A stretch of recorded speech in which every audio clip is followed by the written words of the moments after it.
天啊！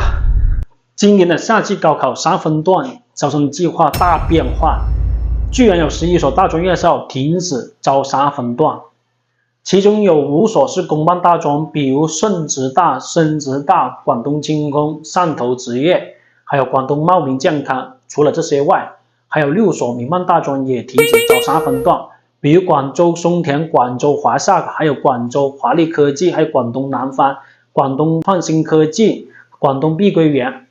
说到这里，那么今年有没有新增3分段招生呢？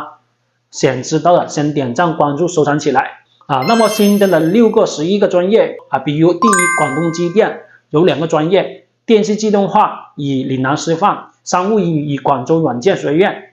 第二个是什么呢？广东水利电力有3个专业，大数据与财务以韶关学院，电气自动化以肇庆学院，建筑工程技术以广州城市理工。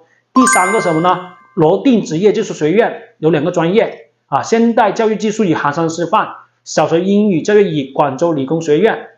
第4个是广州文艺职业学院有3个专业，视觉传达以杭山师范，音乐表演以广州理工，动漫设计以广东科技学院。第5个是中山火炬有2个专业，广告艺术设计以市场营销和广东外语外贸大学。第6个是什么呢？广东艺术职业学院有1个专业，舞蹈表演以广东技术师范大学。以上就是今年25年夏季高考3分段减少和新增的情况。想知道更多，关注徐老师升学不迷路。